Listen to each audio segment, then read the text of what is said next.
politics. Whoa! Wait, don't go anywhere. I know some of you get hard on for politics, and some of you think of politics like this. Mega, mega, mega.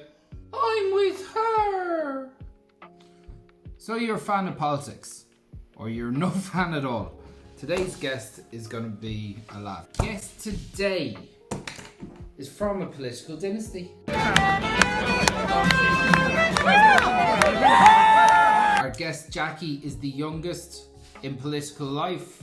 He's 25 years old and he's a councillor in County Kerry.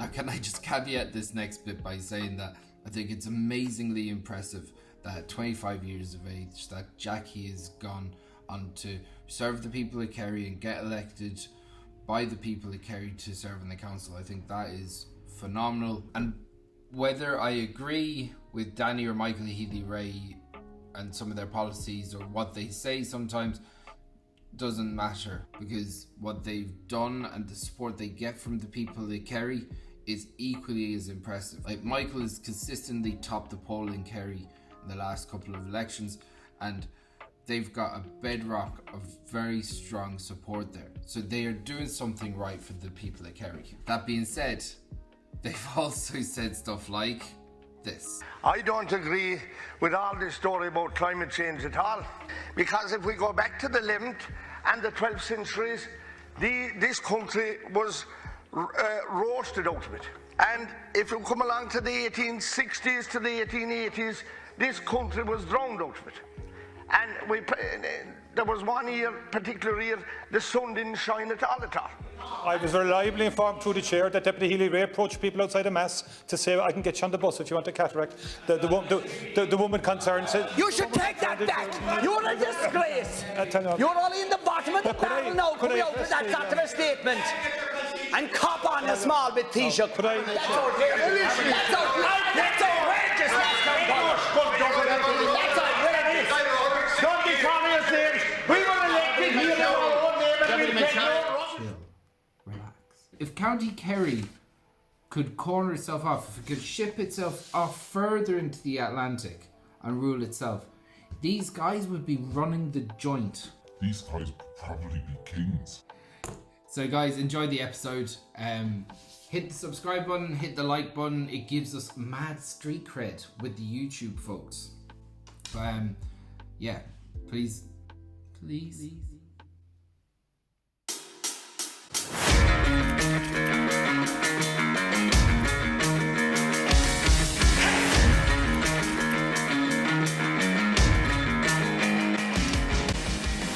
Oh, Jackie, look, appreciate you taking the time to talk to us. Welcome to the Dead Hedgehogs podcast. Thanks a million for having me on. Fair play, Jackie.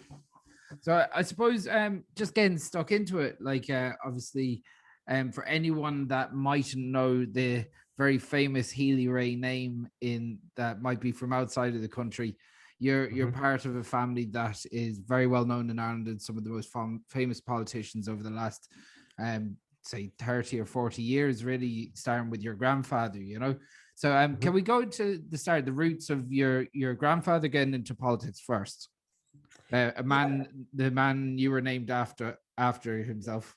Yeah, absolutely. I suppose my grandfather he would have always been, he was a Fianna Fáil man. He was, he would have been very much in the grassroots of Fianna Fáil here in Kerry, South Kerry at the time, because before the constituency was rewritten, it was South Kerry and North Kerry were the Dáil boundaries at the time. Yeah. And he would have been a director of elections for many Fianna Fáil councillors and many Fianna Fáil TDs back in the 60s and the 70s.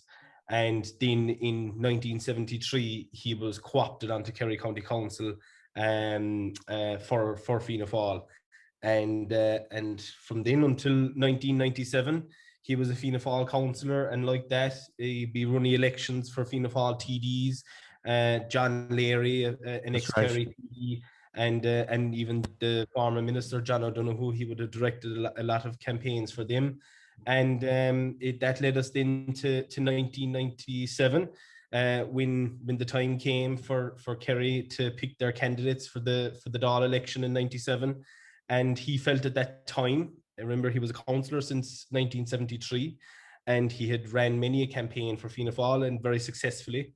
And he thought that it was his time that first of all, he felt for the party that they needed to run 3 candidates, and the party didn't agree. Yeah. And he told them that at the time that it wasn't going to be successful unless they put three candidates on the ticket, and they didn't heed his warning anyway. And the rest is history, really. He went independent from then on and ran three. And he was definitely justified in doing that after serving a party for so long, and from not to be ran. Yeah, And it well, was yeah, obvious to him. I suppose that's the way he felt. And he had a meeting with the Din party leader, Bertie Ahern, at the time in Dublin. And the last words that Bertie said to him was that he'd be in contact with him. And the next time he heard from Bertie Ahern was when he was looking for his support to support the government after being elected. that was ironic in a way. Yeah, absolutely. So that's kind of how it all started. And then my father, after my grandfather being elected in 97, at the time, we still had the dual mandate where you could be a county councillor and a TD at the same time. Yeah. So my father ran for the council in 99 in the Killargan electoral area at the time, and got elected by the skin of his teeth. And in 2003, the dual mandate was abolished, and my uncle Denny was co-opted to Kerry County Council at the time, and then ran subsequently in 2004. Then my cousin Johnny was co-opted to the council in 2011 when my father was elected to the Dáil, and my cousin Mara was co-opted to the council then in 2016, when Denny was elected to the Dáil, and then I ran for the council myself As an independent. As an independent, yeah. And yeah. every Healy Rae outside of my grandfather has always ran as an independent. My grandfather was the only person who ever ran for Fianna Fáil. People often mistake that. They think, that my father was a member of the Fianna Fáil party for many years, but never contested an election for Fianna Fáil, or we always, every one of us except for my grandfather, contested elections. But do you think if your grandfather hadn't have changed that road and gone down a different path, that you would be running under the Fianna Fáil banner? It's always fun to think about what would have happened. Well, that's true too. If Dublin weren't playing football, Mayo would have had 5 or 6 All-Irelands by now. That's it. Or Kerry. And Kerry. It's very hard to know. I don't know, because I suppose as an independent, you can obviously kind of do what you like, and it's up to what you do. And so, we mightn't have had the same opportunities to get on a ticket had we still been members of Fianna Fáil and etc. So you would know what had happened. Yeah. In relation to just being an independent TD, and for anyone that isn't from Ireland, TD is basically our member of parliament. Yeah. You have a very local centric point of view in who you're. I'm saying, like, you have your service to your constituents is probably the number one. Obviously, service to the country is very important, but you still have to put your local politics front and center. And I'd say you would have no problem, and your father and your grandfather would have had no problem admitting that. As far as there's obviously some very successful independent TDs, but the Healy Rae name and their association to being an independent politician is very they're the most famous in the country for it. I think this is where a lot of politicians fall on their own sword, is because to be elected nationally, you have to be elected locally. Yes. So, like, you can't be a TD unless you have the support of the people in your constituency. You can't be elected to anything unless you have the support of the people in your constituencies. And the reason, I mean, if people were, we have proportional representation for a reason, so that the people across the various different divides of the country are represented by somebody from their community or their county or etc. So, look, a lot of people would accuse us of being what I hate the word parish pump, but like, I think it's such a degrading way of describing a politician who looks after the people who elected them. I mean, if the two of you go out tomorrow and vote for somebody, And if you ring them and want them to, help you with something, I mean, sure. And if they help you, well, isn't that what their job is to do? 100%. And then if they don't help you, you'd be the first lads to be effing and blind you when they come to the door the next time. Yeah, So, of course. I mean, yeah, of course you have a responsibility to be a national legislator when you're elected to the Dáil. But I think you can do that. And like I always use the example of my father would have been very strong in the campaign of trying to save our rural post offices. And in doing that, I mean, if he's talking about saving rural post offices in Kerry, well, at the same time, he's talking about saving post offices in Donegal or Mayo, or, and it's not just the rural based. I mean, there's post offices across urban areas that are closing as well. Of course. So, yeah. you put a twist on something, and of course you're there to look to represent the people of Kerry, and by doing that you can also represent people national. I mean, something that you might say has nothing to do with us down here is the issue of the Moika in Donegal and across the west coast and Mayo, and Mayo as well. Yeah, and something that my father came out and spoke very strongly and supported the campaign that was led to the Dáil about that recently. And sure, it was very easy. It could have been very easy for him to keep his head down and stay inside in the convention centre and have nothing to do with it. But so we do take the responsibility. Obviously, he takes his responsibility as a national politician very seriously, but he never forgets the people who put him there. And I think that's I do know that he's an exceptionally hard worker. It's one thing that was definitely leveled at Enda Kenny a lot locally around here is when he was leading the country. He was Taoiseach of the country, but he was also a Mayo politician. It's almost like it was taken for granted that his seat was safe. He was Fine Gael, and there's a large proportion of the county here that would support Fine Gael no matter what. That's part of party politics. Oh, but look, you still have that, and you've I think that's dying down a lot. I think so too. Yeah, especially in places like Dublin or other. Definitely, and I even see it when we canvass, historically houses that might be a Fianna Fáil house or a Fine Gael house or a Labour house. That doesn't really matter anymore. It's a case of who's doing the work and who's a good representative for you. Well, even like as you said, there is kind of the party politics side of things. I think north and south of the border is kind of leaving it a little bit.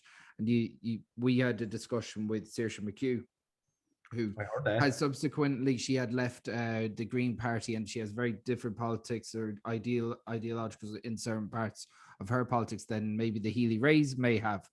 But she made that quite clear. Yeah, of course.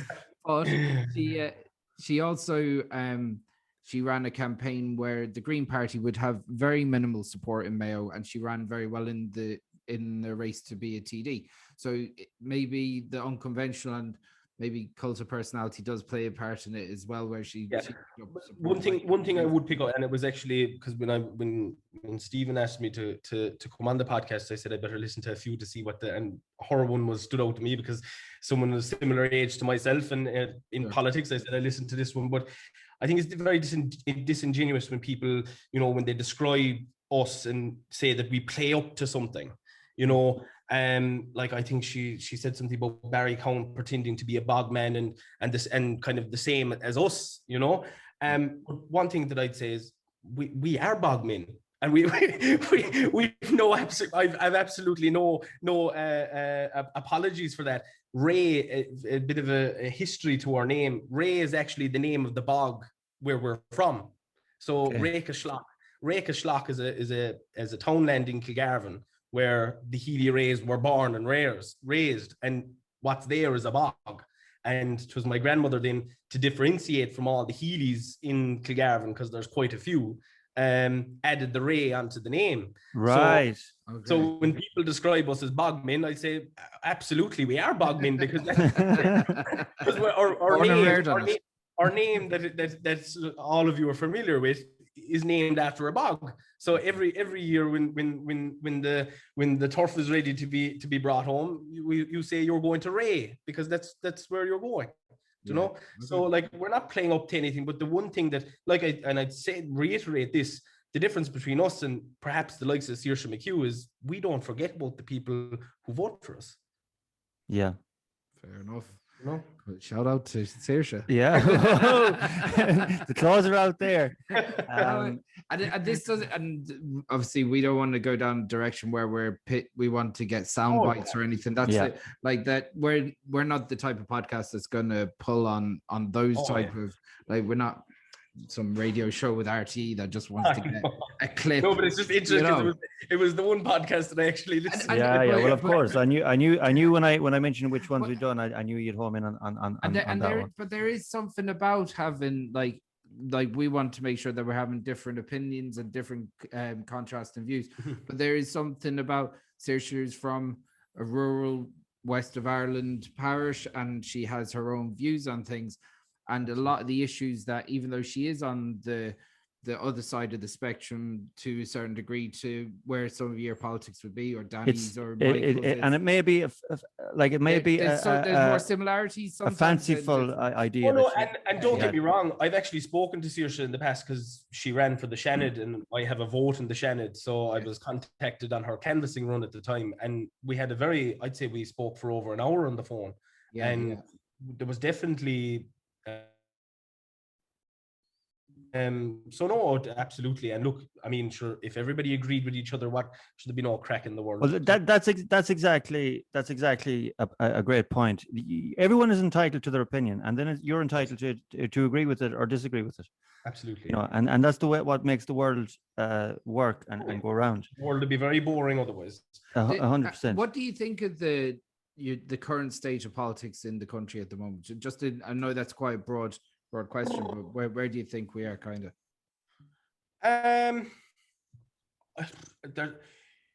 There's a lot of, how would I say, lack of engagement in what's really happening.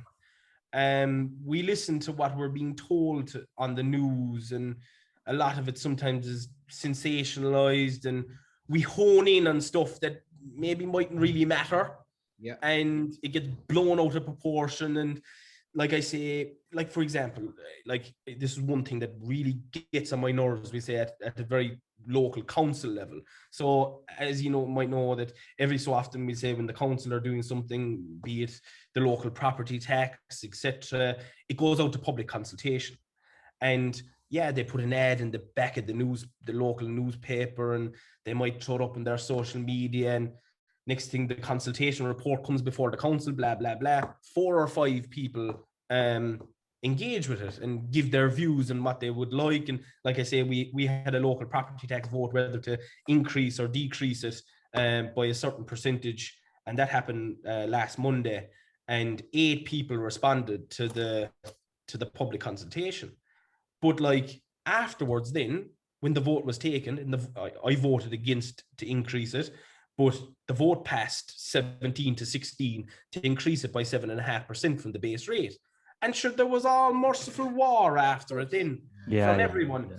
But like, I blame the local authority for not necessarily pushing it enough. I mean, we're gone away from the day where people go to the back of the Kerry's eye to see the small print in the back. 100%. And see what's there. But then at the same time, we're a culture where we're constantly reacting rather than being proactive and saying, then 1,000 people write in saying, no, we don't want it, or that we do want it. And so like I say, I don't know, like I say, I feel that there's a real lack of engagement on a lot of stuff that we should be kind of on top of, from, we'll say, a normal person who's going about their daily business, that stuff that's affecting their daily lives. They're not engaging enough because they're saying, oh, to hell with that, and we'll do it tomorrow. Or we see a lot, like, people do very get like that with politics, where they only care when the vote is cast. Yeah. That could be said in many walks of life. It's, when it's actually happened, then people react. Yeah. Instead of doing something to stop it in the first place. A very typical Irish thing is that it doesn't really matter unless it affects you. Yes. Mm-hmm. And unless it's going to affect you directly, you're kind of not bothered, like. Yeah. That I think that's a problem, because first you're disenfranchising yourself by not holding someone accountable when it should matter. You might hold a passing view, but it's still an important thing to be engaged and to educate yourself. So when it does come to your turn to need something, that you can go, well, absolutely. This person that cared about it, they had my support. It's like someone Now going it's to an back and forth. All-Ireland final and not going to all the other matches. Absolutely. Yeah, Absolutely. and expecting a ticket. Yeah, and they all ringing the week of the final, saying we're looking for a ticket here. But definitely, and like that's something that from a very young age I always tried instilling in my friends and stuff. You know, registering to vote.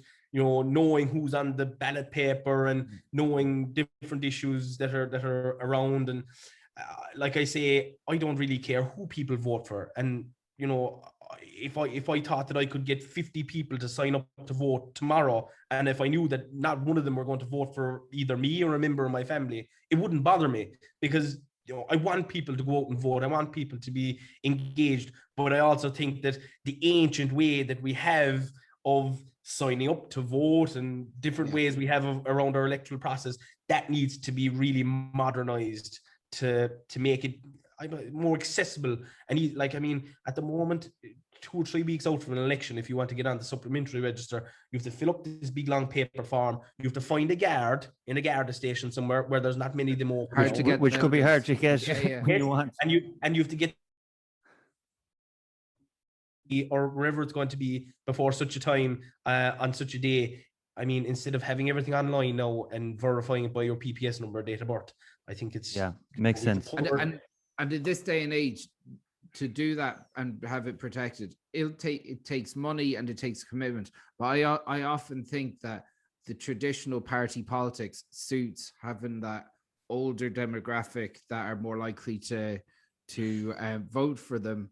You're right. Okay. They're more likely. They're less likely to go online to vote. Obviously, there's a certain percentage, but they've got their committed fan base.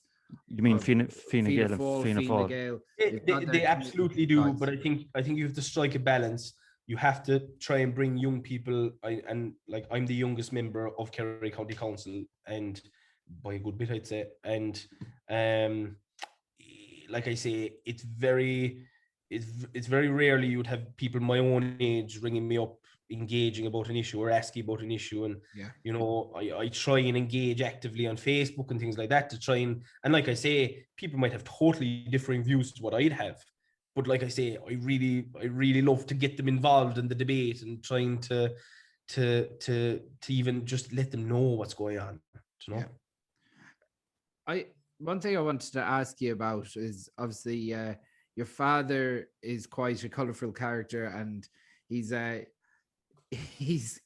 some he's had some very passionate debates, let's put it that way, in the Dáil.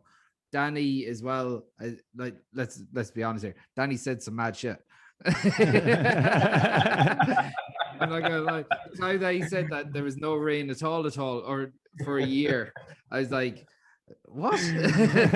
But they held, like, Danny, I suppose Danny would maybe be on the slightly more conservative side to your father on certain issues or whatever. But as a younger person and watching that, and I don't know particularly where you stand on these issues, you know, say some of the stuff is fairly anti-science, which is more at home with an older base. Does that make sense? So where do you kind of lie on this type of stuff? Well, look, I mean, I can understand where they're coming from, and I can understand their point of views. But like, I mean, at the end of the day, climate change is real and climate change is happening. But I would agree with them in this fact that we can only do what, you know, certain things in, like, how would I say, we're not going to change the world ourselves here, of course, in this country. But there's certain things that we can do to help the situation. But like, if you ask me, do I think that putting a ban on burning turf in a fire is going to save the world? Well, then no, it's not. Yeah, let's get realistic here as well. Yes, and like let me put it this way. It's a lovely thought. Yeah, I have a diesel Jeep outside the door, right? And I have absolutely no problem trading that for an electric Jeep in the morning, once it can do the same thing that I require it to do. Yeah. But unfortunately, we're going so far ahead of ourselves by saying, yes, by 2030, we're going to ban all these cars, but yet we don't have the infrastructure in place to even, so like, the government should be trying to bring people along instead of, saying, this is what we're doing, either get on board or you'll be left behind, because the stick approach isn't going to work. And you have to put incentives in place for people to use it. Like, public transport in this country is abysmal, and in the county that I'm from, it's even worse. Like, we have a situation where we have one of the most unusual villages in the country in a place called Farranfore in County Kerry. You have top class roads in and out of it. You have an airport, you have a train station, but yet the bus that comes through the village has to stop in the middle of the N22, which is the main road between Killarney and Tralee, one of the busiest routes in the county, and has to stop in the middle of the road 2 or 3 times a day, holds up all the traffic because Bus Éireann and Éireann Road Éireann can't come to an agreement to let the bus pull into the train station. Wow. So like, that's very old Irish. So do you know what I mean? And it's the same in Killarney, where you have the train station on one side of the fence, a literal steel green fence, and you have the bus station on the other side of the fence, but they can't come to an agreement to put a bit of a flyover between the two to connect the two. Surely they have to be governed by the same body. Well, when it goes up to the top.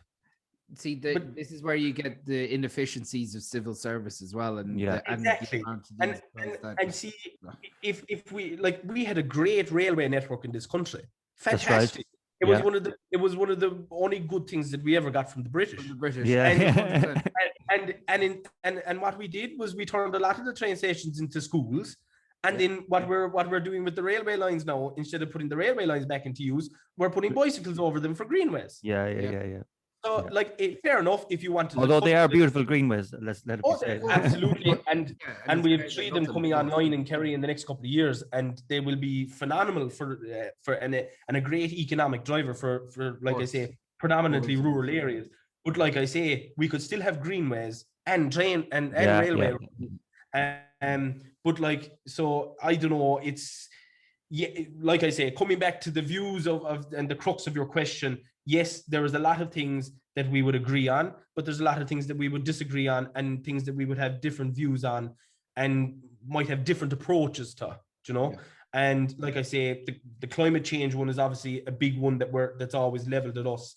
And I would have no problem in saying that climate change is happening. It's real. I learned about it a lot in geography in school, and it was taught, and I think it was taught to our generation better than it was past generations. And I think there's might be a lack of understanding and things like that. And look, I mean, like I say, everyone's entitled to their opinion, and but one thing that I don't like is that just because one of us say one thing, then the rest of us must be thinking the same way.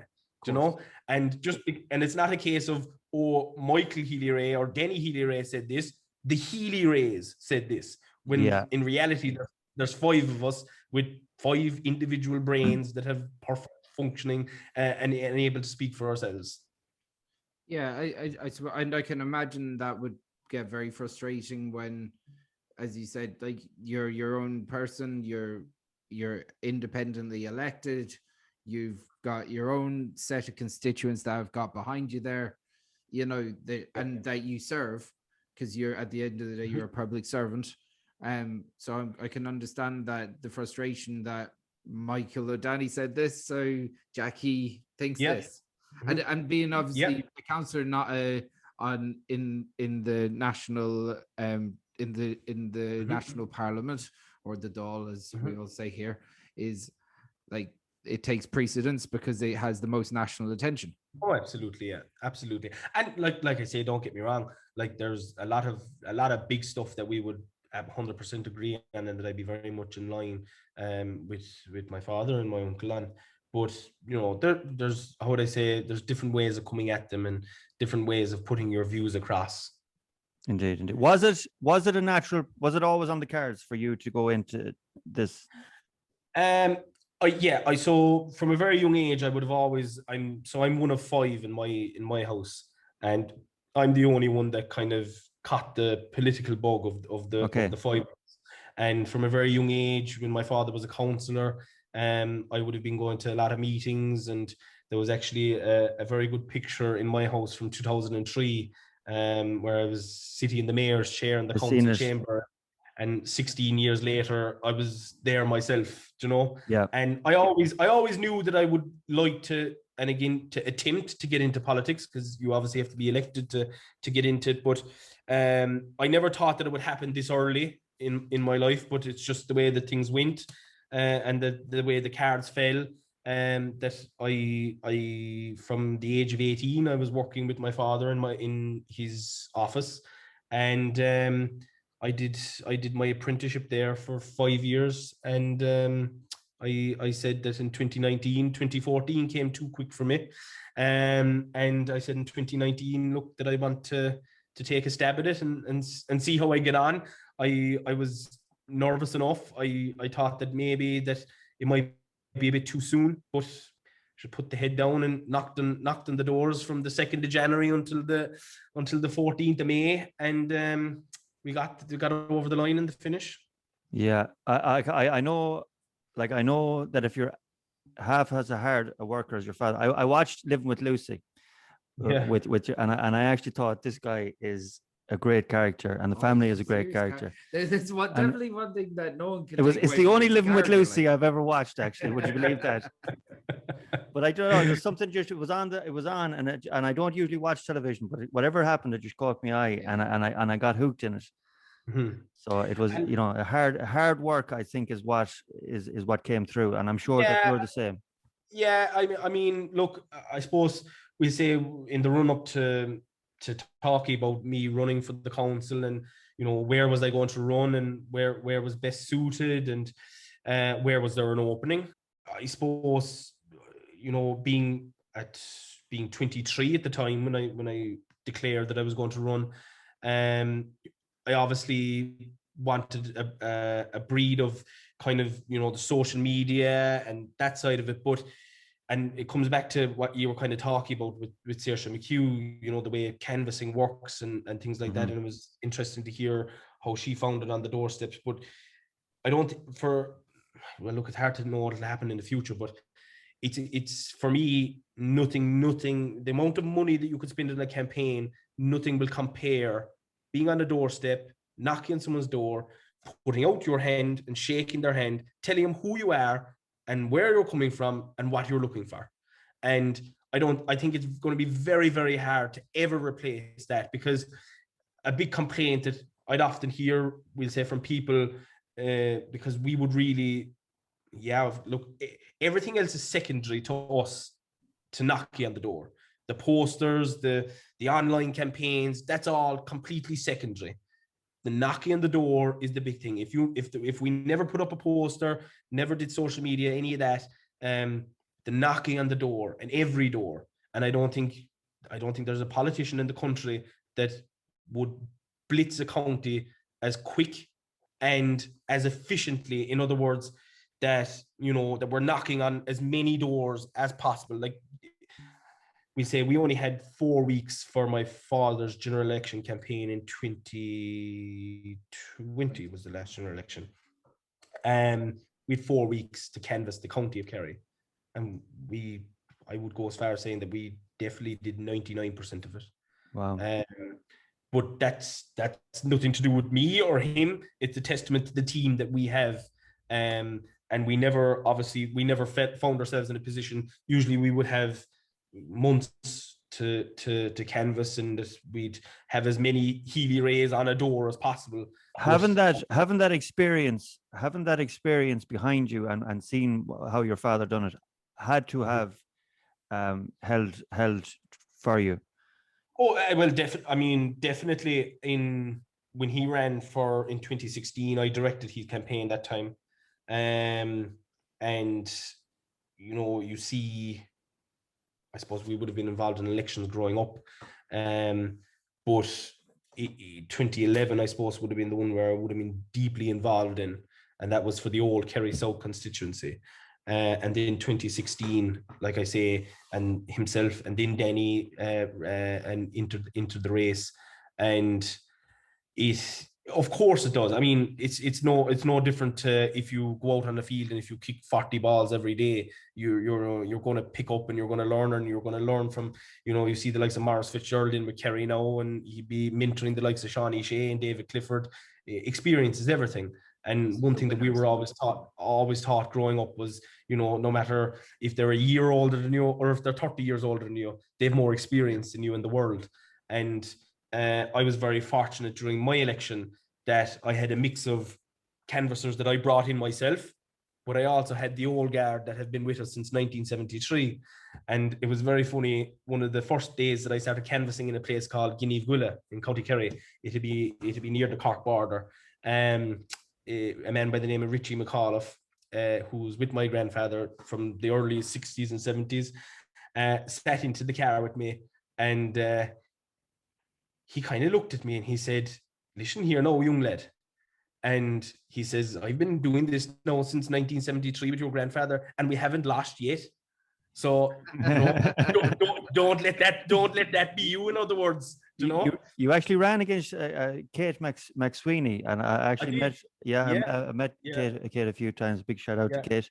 Yeah, absolutely. I'd say she'll have another stab at it. I'd say we'll be meeting again. Very good. Yeah, she ran. I think it was under the Sinn Féin. She did, yeah. No, a very good. And another interesting point about that is that she was the only female candidate that we had in our constituency at the time, out of I think 8 or 9 candidates. Yeah. But yeah, no. So no, like that it's that sort of experience that you get with the team that we have, and every day is a school day when you're with people like that, and you learn so much, and it comes back to kind of everything that I've learned about politics and about life as such has come through people like that, and obviously my father and my grandfather and people like that. The perception seems to have changed. There's been quite a sea change in Irish politics in the last couple of years anyway, with Fine Gael and Fianna Fáil. Obviously there was that civil war politics divide for years and years, and then they got into the confidence and supply agreement, and then they got into coalition together, and this flip of the Taoiseach and all that. And I think a lot of people's eyes have kind of opened up to the fact that, in my opinion, they're almost like two heads of the same snake, and they're very similar to a lot of their policies. Like Fine Gael would be complaining what Fianna Fáil was doing back in the early 2000s, but they would have been doing the exact same thing themselves if they had the chance. Of course. And I think every political party, if they found themselves in the situation that we were in at the time, would have no option only to do what was done at that time. Yeah, I suppose it was either that or nothing. But like when you look at the way things have changed, like, do you see your previous alignment to Fianna Fáil as that's why it was then, and this is the way things are now, or is there a little bit of an overlap? There's definitely no hangover from Fianna Fáil anyway. I mean, I would have absolutely not one. I wouldn't say that there's 1 ounce of Fianna Fáil inside me anyway. Okay. Wow. Well, like, I mean, in terms of, I mean, I've no allegiance to the party. I've no link to the party. I'm friendly with people. Well, that's actually refreshing to hear, because once it's in a family, especially in the west of Ireland, like, I think, look, don't get me wrong. My grandfather was obviously a Fianna Fáil foot soldier for decades, and remained very loyal to Fianna Fáil even when he was an independent. But I mean, I can understand that. I mean, if you're a member of a party who works so hard for the party, got so many Fianna Fáil candidates elected to different positions, and then, like I say, was a councillor for decades, and was ultimately let down by the party in the finish. Yeah, I would have felt the same. I went through a few of the topics and a few of and I would have felt the same. And throughout his 15 odd years in the Dáil, he remained very loyal to Fianna Fáil. But I can understand that too. I mean, if I was a member of Fianna Fáil for decades and decades, and I found myself in the position of being able to do a deal with them or whatever, I mean, yeah, I'd remain very loyal. But like I say, I'm different because I was never a member of Fianna Fáil. I was born in 95. My grandfather was elected to Dáil in 97. And I'd say the same for my father and for Danny. I mean, they've no allegiance to Fianna Fáil. They've no, their allegiance is to the people, the team around us, and the people who elect them. And that is basically it, because, you know, people will say, oh, you're Fianna Fáil gene pool.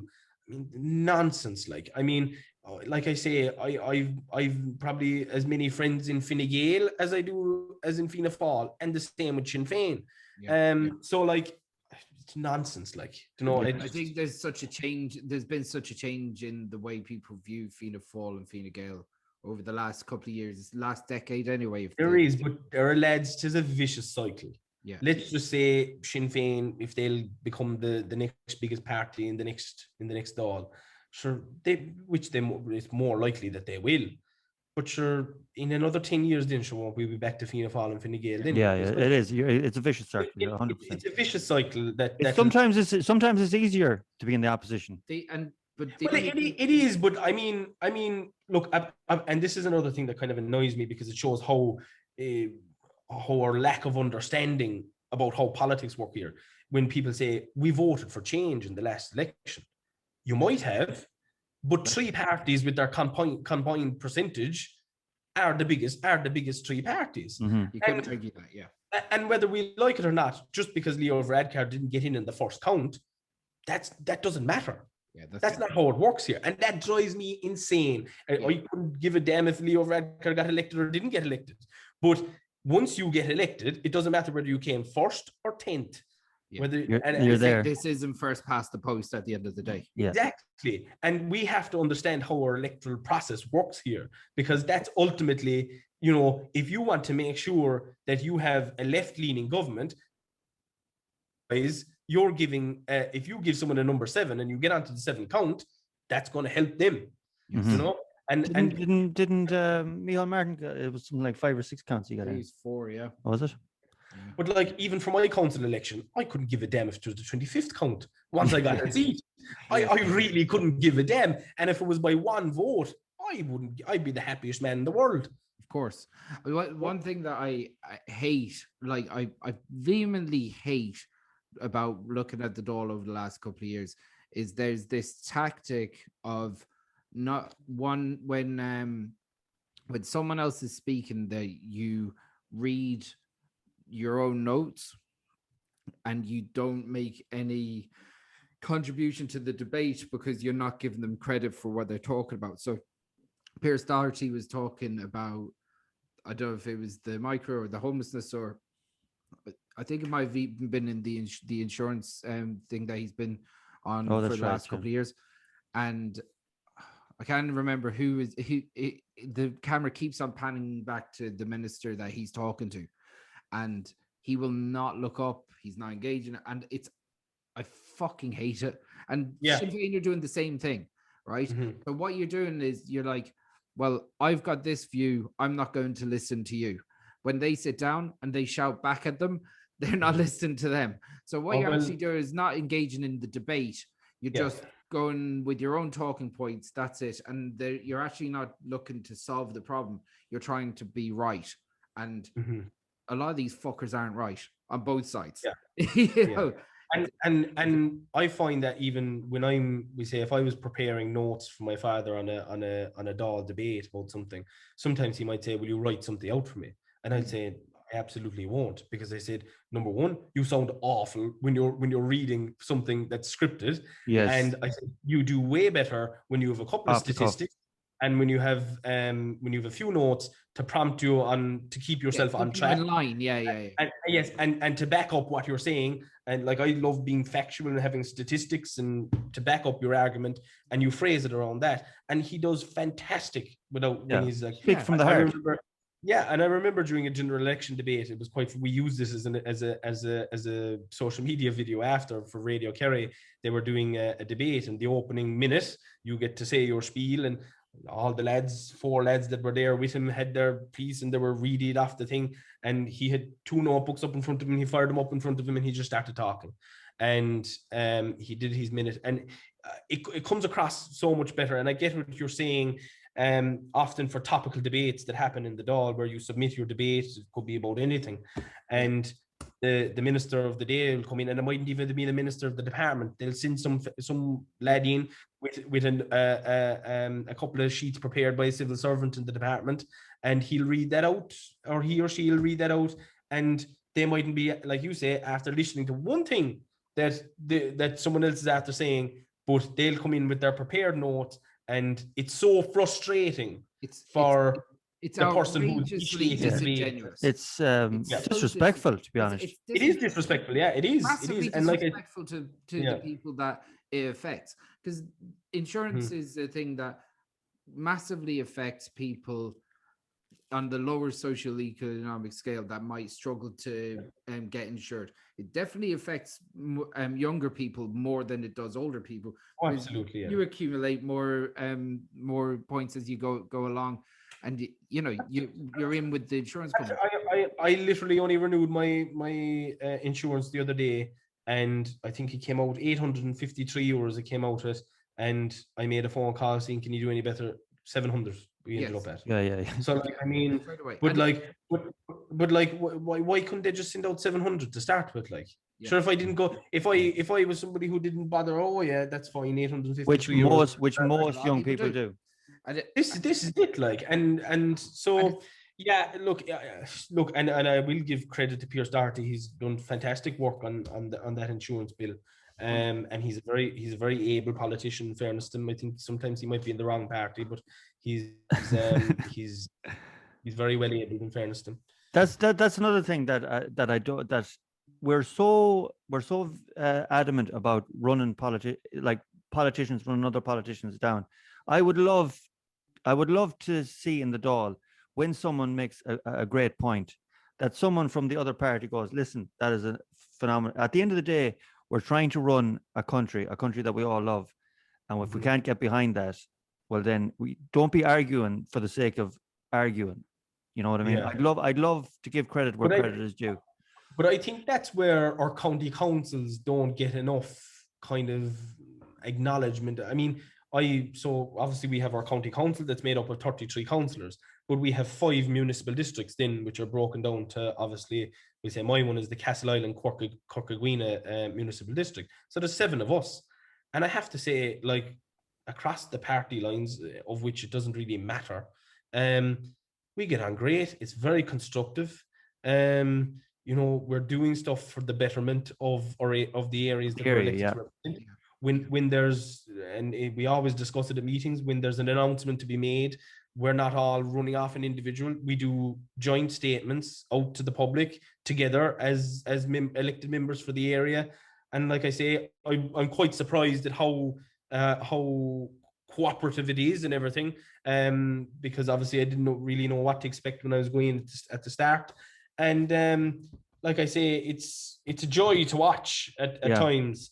But like I say, nobody ever sees it. You only see what's happening up in the Dáil. If you've watched any of my other podcast or our other podcasts, I do have this thing, like, if you look after your own and your own quarter and your own people, then if everyone done that, it builds and it grows throughout nationally then, or throughout Swinford into the county. At the end of the day, you want to have a home where you're proud of your neighbors and you work for each other. And maybe we have lost a little bit of that. Is it a more divisive, like, there's lots of things that divide people. Politics is a major thing that people get very entrenched about. They associate themselves and their personalities with it. Whereas a lot of the stuff that they might be like, an example, a cousin of mine was posting something up about electric vehicles, and it was a bullshit post because it's targeted at him.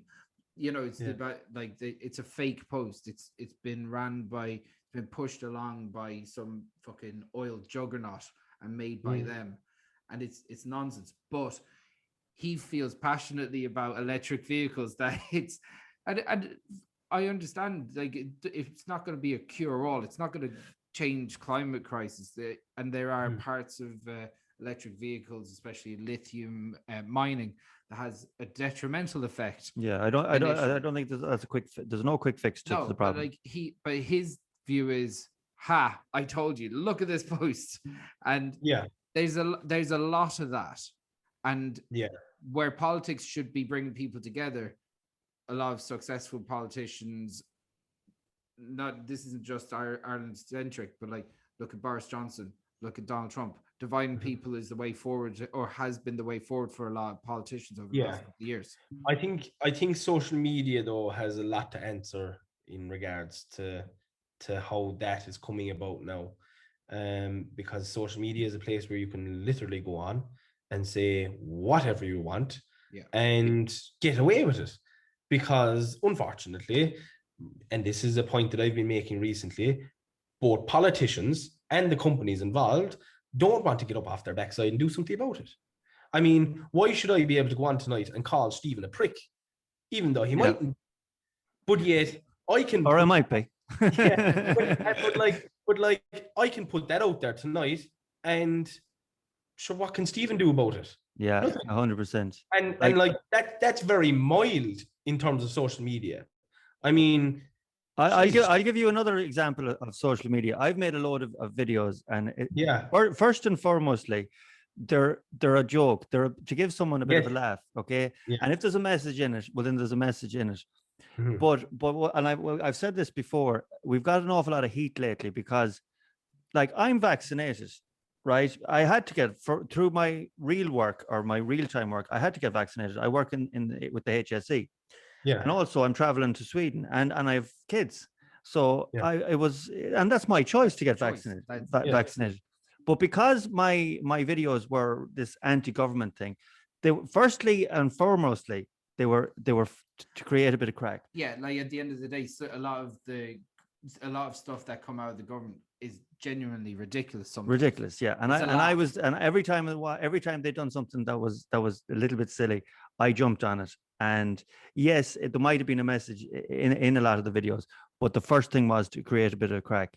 But the anti-vaxxers, a small minority of anti-vaxxers, loved it. They got right hard on for you. Oh my God! So then I said a couple of days ago that I can't wait to visit. And again, it was a joke post, because I said, best of luck to all the restaurants and pubs that are opening up on Monday. I plan on visiting each and every one throughout the next week, which is an impossible achievement. Yeah. It was a joke. But give it a go. The anti-vaxxers went nuts. Can't believe that you're supporting these. And I was like, firstly, it was a joke, and secondly, I'll support whoever I want to support. Exactly. You know. Yeah. No, but I think that's the big issue as well, in that we don't know how to take a joke anymore. Yeah. And the world has gone so PC, and you know, there's cancel culture out there for something that you might have said 10 years ago. Yeah. And I just think I don't buy into a lot of that nonsense, because like I say, I'm up for a laugh, and if you're not up for a laugh, and if you want to be so serious and hoity-toity about something, that's your problem. Get over it. Yeah. Because like I say, and back to the stage where we can relax and stop being so uptight and take a joke and like move on with it. Like, is your life so miserable, like, that you have to be trying to catch people out, and that you're making other people in a room uncomfortable because people don't want to be open and free because they're afraid of upsetting you by saying something in reality isn't insulting or aimed to be insulting at Not at all. But some people are looking for that thing. But it is a nuanced debate. Like, somewhat, like, let's put it this way: there's comedians like, I don't know if you'll remember this fella, but he's a mid 80s to late 90s guy. His name is Chubsy Brown, and he's the most racist comedian. And he's an English guy. He was really racist, but he has a humongous following. It was fucking enormous. He was even I think he was going to be playing there recently enough. He's an old guy now, like, right?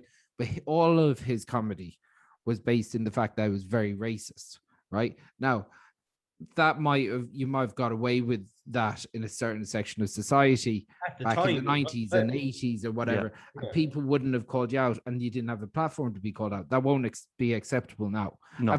And that's a good thing. I don't think barely anyone would ever argue that.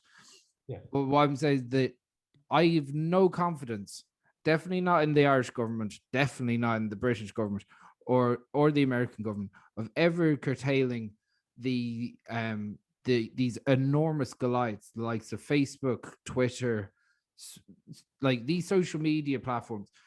Like my parents' generation, they don't realize how enormous these are fucking Goliaths. They're Goliaths of industry, and these, like, look at Jeff Bezos going to space in a dildo. You know?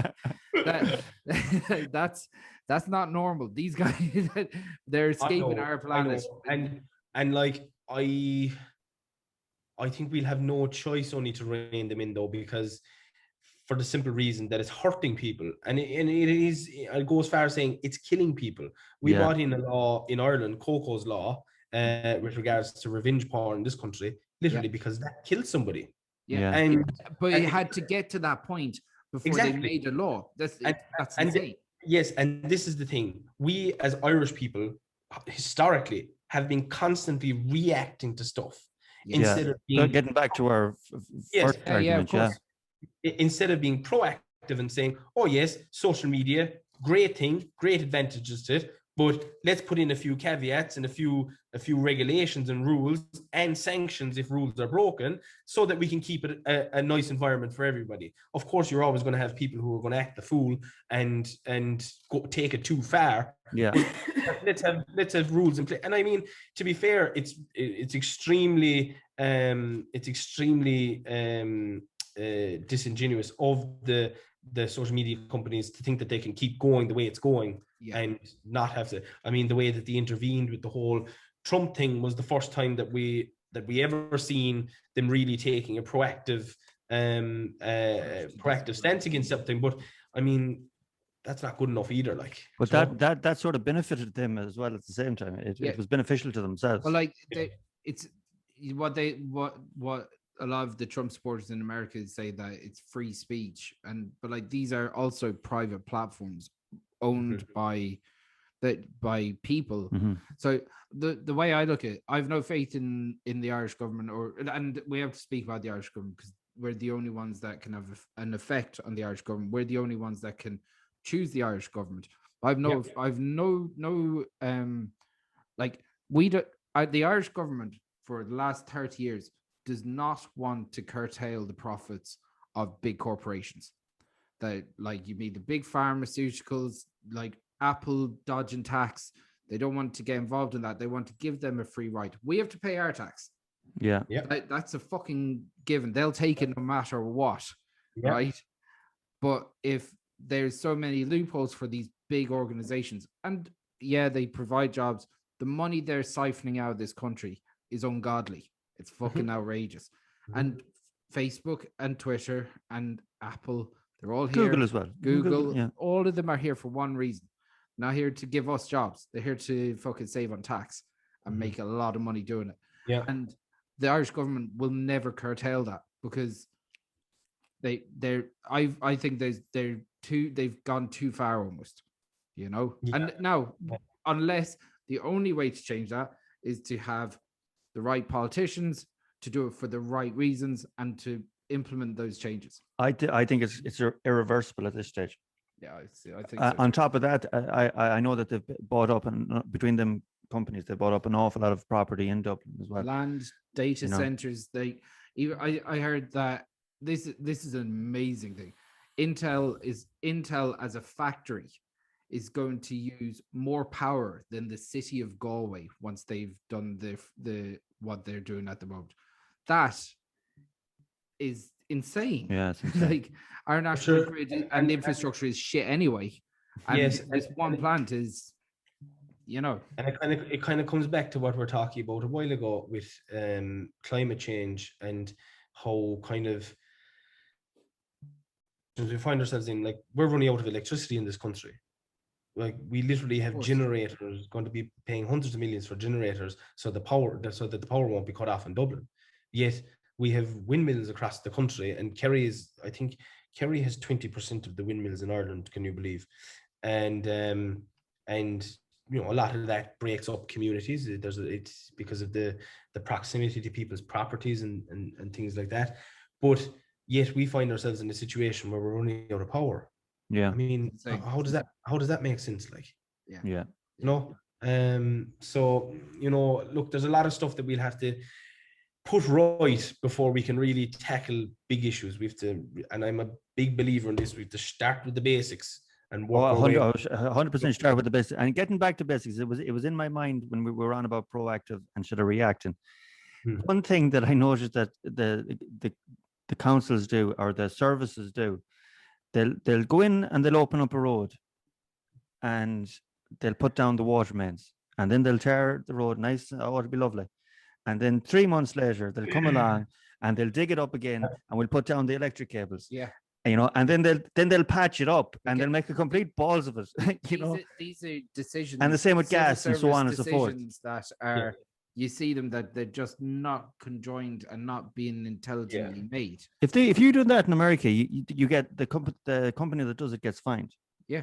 But see, this is a big issue in that the dysfunction that's there between public bodies. So obviously the water services were taken away from the local authorities with the glorious invention of Irish Water and the monster that became. So, for example, a place not too far from me here, Kilcummin, relayed a new road there, but they need a new sewage scheme.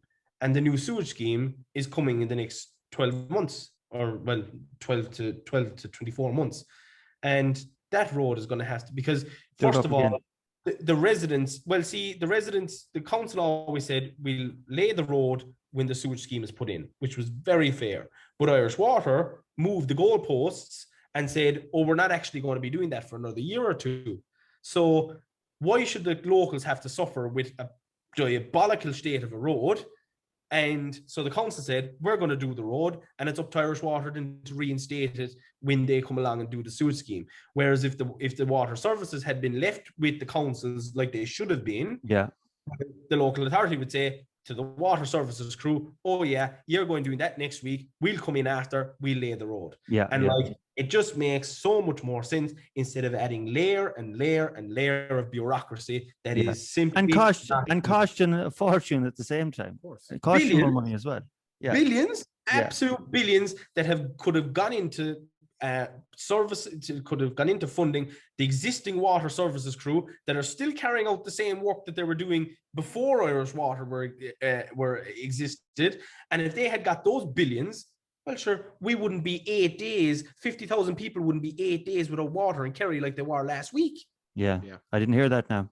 Yeah, it's 50,000 people last week found themselves without water because one of the did I see something where they were actually doing the water containers down in Kerry again? Yeah, that was it, because it affected basically the main central regional supply in Kerry. Burst a 40-year-old pipe. Burst the other day, and I had someone on to me last night from Farn 4 who still didn't have water, and this happened last Tuesday. Yeah, that's so. I do know that I lived in just outside Westport for a while, in a place just at the foot of the Reek, Cropatrick and Murrisk, and they can't drink. They haven't been able to drink the water for years, and there's no. Where I'm living, I wouldn't drink the tap water. Yeah. No. Yeah. No way. And that comes back to again, climate change. Why should we be going to the shop and having to buy bottled plastic water? Yeah. It's simple things like that we need to get right before we can start tackling the big stuff about saying, we'll take all the cars off the road like Eamon Ryan probably wants to do, and introduce the wheels back into society and things like that. So there's a lot of nonsense and smoke being blown before. Look, we're obviously we don't want to hold you up all day, but we'd probably get targeted for asking you easy questions. We might as well ask you a couple of the hard ones as well. But obviously you did have quite a controversy there a year or two ago where you ended up in court. Now, this mightn't be something you want to talk too much about, but can we talk about that and how it had an effect on your personal and maybe your public life and your perception? Yeah, definitely not an easy time. Not a whole pile I can say about it because it's still under appeal. But definitely was a baptism of fire in that news broke on the 1st of January 20 in an area for my council election on the 2nd of January. So, Right. and I was going to houses asking them for their vote, and they had the Kerry's eye up on the front page, up on the table, and who was the front page? This guy. I will to this day protest my innocence in that entire matter, and I still fight it through the courts as best I can to prove that. But definitely not easy. Tough to deal with. It's never nice going into court. Never nice being surrounded by media outside a courtroom. No. Where a decision is after being handed down that could have serious implications on the rest of your life, and being surrounded by media, being asked questions. And I must say as well, the media used a picture of you as well, and you looked very intimidating coming out, like which they always do. I was like, they're good at getting those shots. Yeah, they're very good at getting those shots. Like, you wouldn't mess with this dude. And look, don't get me wrong. People who listen to this will say, oh God, well, you got what you deserve. But I mean, they weren't there that night. They don't know what happened. I do. And like I say, it's under appeal. I still to this day protest my innocence in what happened that night. And again, it's something that I'm very conscious of because it's something that's thrown at me by people who don't like me and people who have a perception of me now that's couldn't be further from the truth. So look, it is what it is.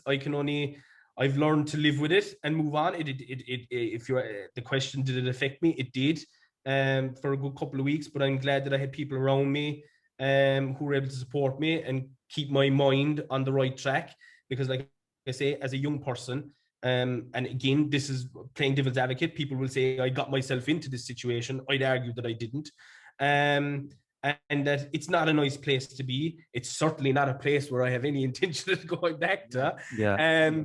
But yeah, so look, not a nice time. Still having to deal with it.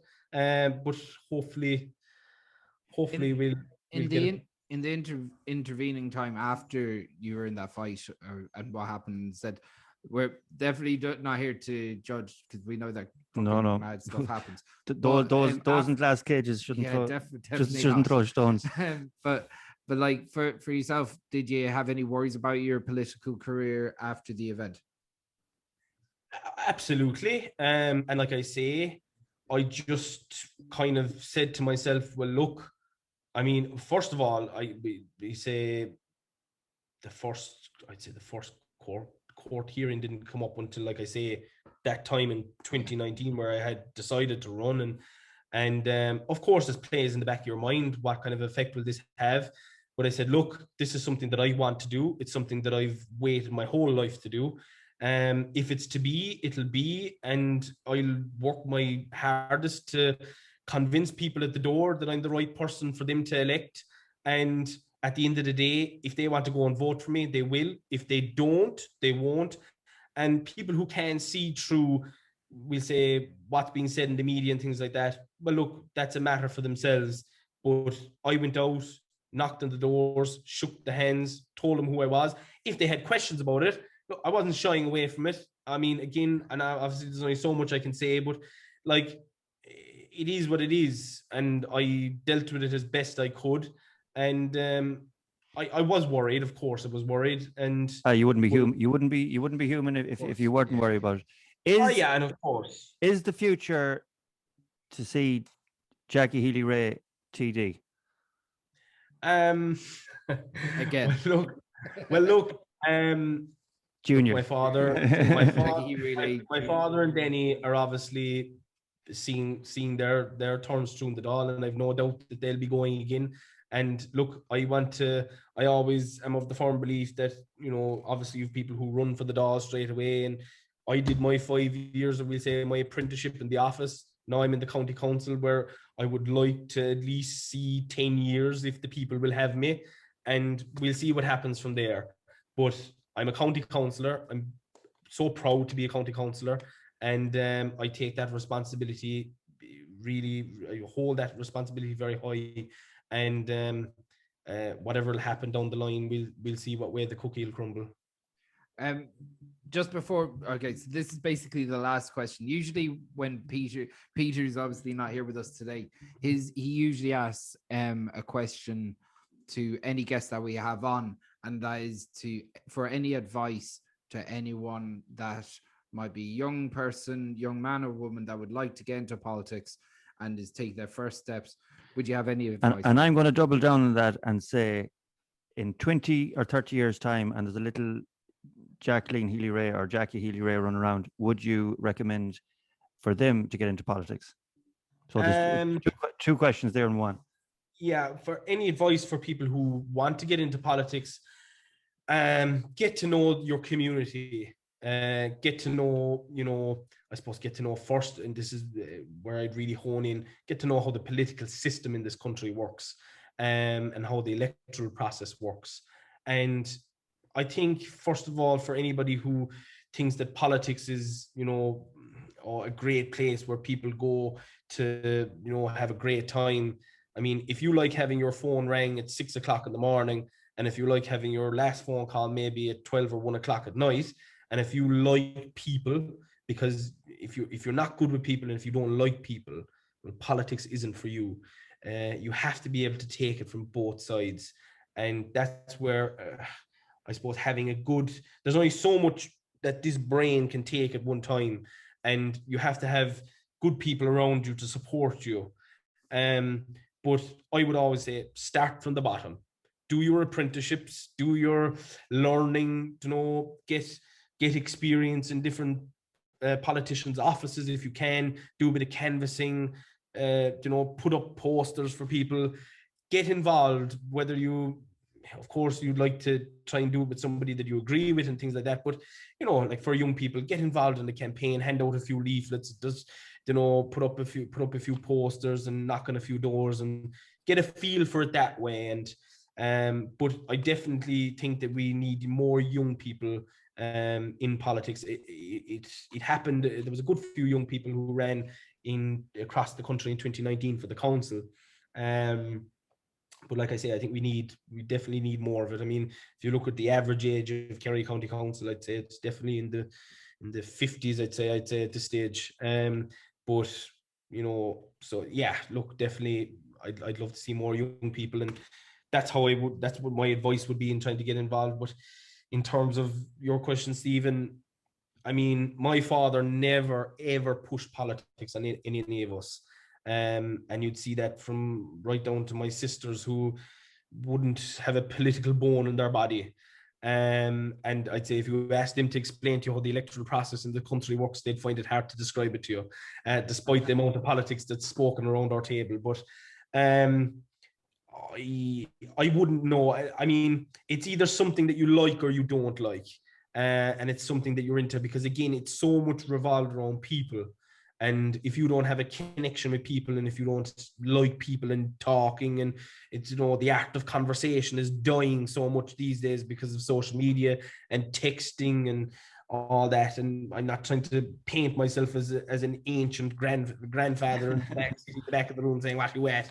But like, I love talking to people and I love conversating with people. So if I'm lucky enough to have children down the line, I would definitely expose them to it, bring them to meetings. I've a little niece now, and I'd be mad to bring her to a few council meetings and see what she'd think of it and things like that. And if they like it, they like it. And if they don't, they don't, because politics definitely is not for everyone.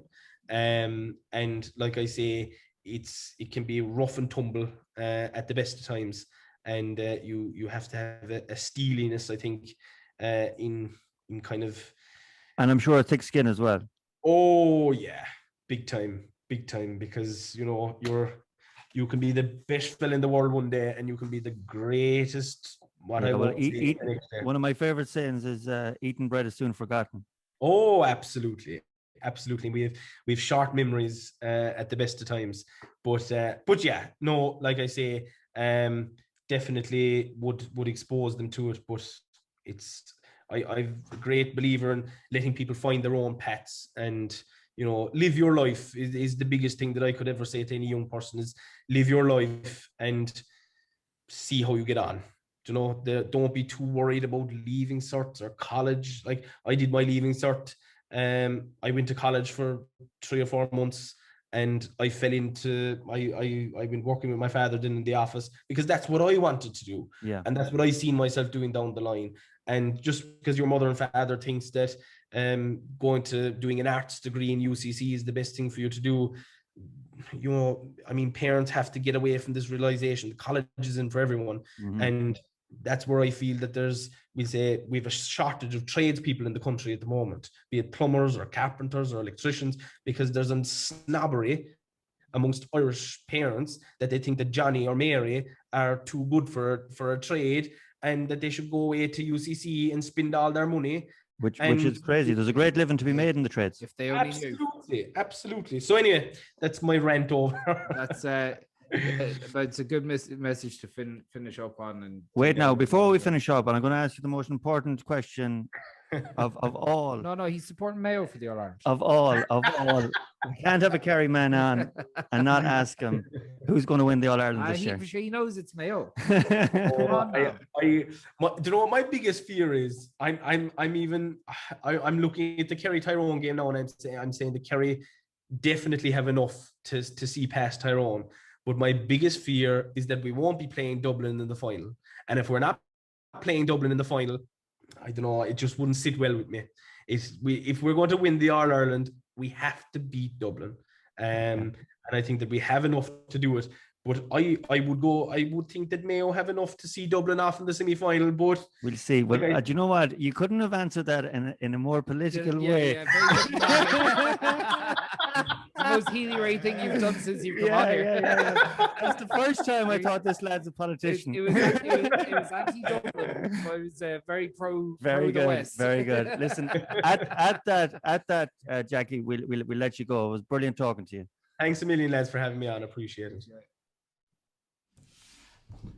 Right, guys, thank you so much for watching the episode. Hopefully you enjoyed that. Please hit the like button, subscribe, share it with whoever the feck you want. And massive thanks to Jackie Healy Rae for coming on and chatting with us. It was great. See you in the next one, guys.